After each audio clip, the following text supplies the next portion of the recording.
Hi guys, it's Jan from Mishadi, and today we're looking at Corsair's Carbide Series 400R case.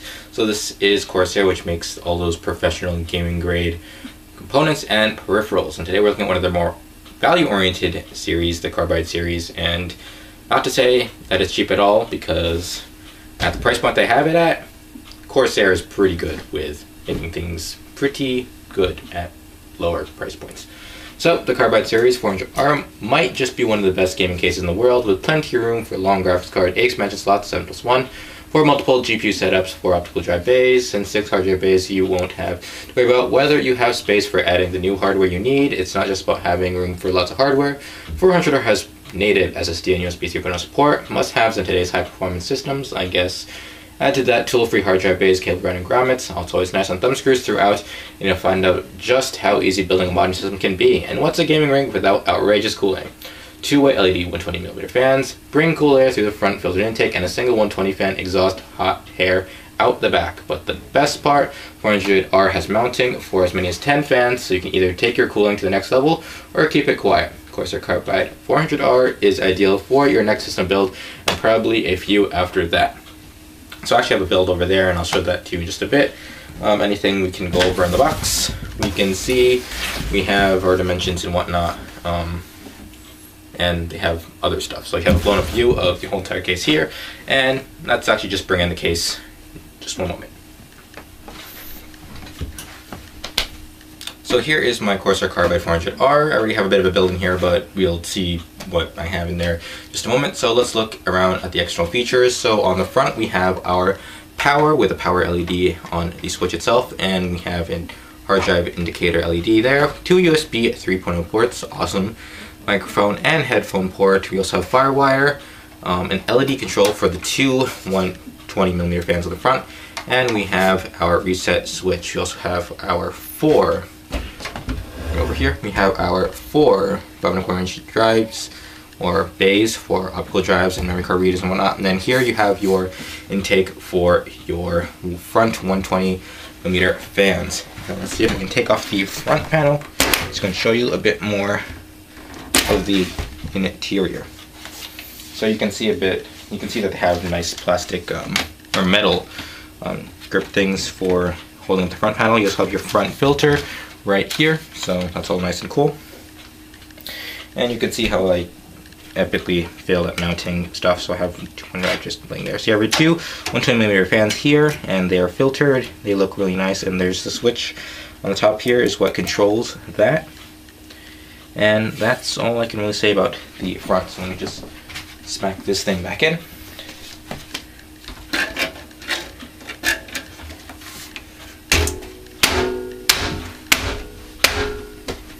Okay. Next on this side panel, let's see, closer to you guys, and we can see our mounts for 2 by 120mm fans or 140mm fans, your choice. So we already have 1, 2 in here, and 2 more over here. You can also see that it has a bit of a bulge out here, so that's great for tall CPU coolers and whatnot. On the top, you can see that little handlebar here, so you can use to carry the kit itself. And you have another 2 by 120 or 2 by 140. There's enough spacing for either a dual 120 or dual 140mm radiator up there. Okay, so on the back we have our 120mm cooling fan here. So we already have 2 in the front, 2 on the side, that's 4, 2 more on the top, that is 6, 1 more here, this is 7. And we'll see 3 more inside. We have our I/O shield or I/O plate here. We have our 8 expansion slots with 7+1 because ATX only has 7 expansion slots at max. Water cooling grommets if you want to, do some water cooling here, and your power supply mount is here on the bottom. I should show you if I can do this properly. A fan filter for your bottom fans. That's your power supply fan, and a 120 mount on the bottom there. Okay. And next, let's take off these thumb screws. What you can do is when you do your thumb screws, you just have to leave them in, so just turn them all the way. And just leave them there. You won't lose your thumb screws when you build your system. Let's start on the back. because, actually, the front already came out. You can see here how thick the side panel is, and you can see that little bulge there. So this does take a lot of space. So you can see on this side that the motherboard tray actually bulges out. You can't really. So the motherboard tray actually bulges out just a bit, so you can check that out. Let me just see if you can get that a little bit better. So you can see the motherboard tray comes out here, so more room for cable management. Still flat enough that you can put your EPS connector up around here. And you can see my horrible cable management work over here, but you know, the side panel leaves enough room, so this is acceptable. The reason why I'm leaving it like this is because I'm actually going to be redoing this build, so I need to replace the motherboard, so I don't want to do all the cable management just yet. And yeah, you can see they have a couple loops here, so you have loop up here, loops down here, and whatnot. Plenty of room. Now let's go into the awesome part about this case, and we're just going to come back in a bit so I can reposition the cameras. Alright, so this is the inside of the Corsair Carbide 400R. So what you can see here is you have your 5¼ inch mounts over here. So what you have to do is just put something in, this will engage, and then you just hit the push, wherever it is, and you push it this way. And then your drive, which you mount from the front, just pushes out like that. So you can just simply push it back in, and everything is all set. Down here, you can see your hard drive bays. So you have 1, 2, 3, 4, 5, 6, and they all come out in sleds like these. You know, they're made out of plastic. Once you put something in there, it's all nice. They have rubber ice-link mounts here, so they don't, you know, transfer the vibrations into your case.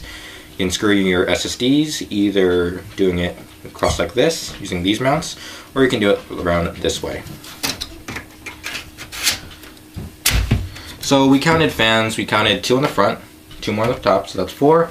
1 more in the back, that's 5. 2 more on the side panel, that's 7. You also have 1 more 120mm fan on the bottom right here. Once 120 or 140 down there, and that leaves us to 8. And the other 2 fans, it took me a while to find these. These are actually on here on the hard drive cage, so you can actually do push-pull on your hard drives just to, you know, allow more airflow out there.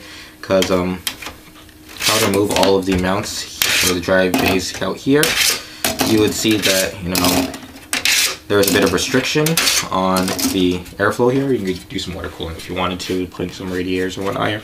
You can see that there's a bit of restriction here, so you're a bit restricted in terms of pushing air from the front of the case. That is your only intake unless you decide to do something else with it. And let's see, all these drives, slides all over here. And you have your power supply mount here. You can do top or bottom, flip it to the fan, top or bottom to the power supply. And there's an intake on the bottom, like I showed you before. There's a filtered intake there, so that should be no problem for you guys. So I might as well just show you what I have inside here. So I have an ATX motherboard here. This is the Asus P8Z77LX motherboard. So it's an ATX motherboard. You can see that this also supports I think it's ATX, extended ATX, so it goes for this way. You can see the standoffs for those are right here. And so you can see it just kind of, you can have a bit of space here, like I could put my hand here. This is where more motherboard would be if you wanted to do something like dual Xeons or whatnot. You can have your routing over here for your front panel connectors, and you have all these rubber grommets here for cable management. It looks really nice.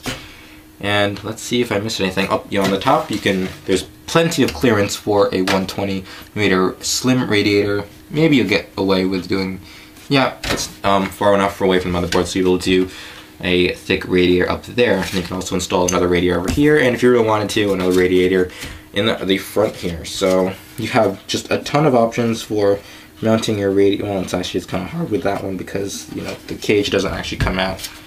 I don't think it does. No, it doesn't come out. So you're kind of stuck with having this hard drive cage here.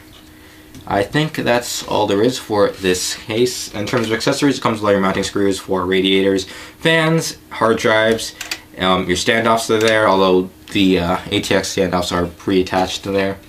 And It also comes with a USB 3 to USB 2.0 adapter, so if your motherboard does not support USB 3, you can install that adapter and you will have the functionality of USB 2 on your USB 3.0 ports there. So that's it for the Corsair Carbide 400R. Be sure to subscribe to Initiate ID for programming advice, product reviews, and other tech tips. And you should be sure to also check out our website for a full review of this once the website actually goes up.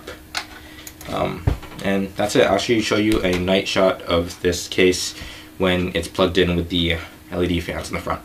So here is the Corsair Carbide 400R in the dark. So you can see the white LED fans. It looks really nice and really bright on the camera. And you can also turn off the LEDs using the switch right here. Press it off and it's on and then off. So one thing I also forgot to mention is that on the bottom there is also screw mounts for an SSD. So with the hard drives in there, if you install one on, you can install one on the absolute bottom of the ground of the case and then screw it in from the bottom. So you have the option for 6 hard drives and 1 SSD, or you could do 7 SSDs if you really wanted to. And I think that's it. So be sure to subscribe.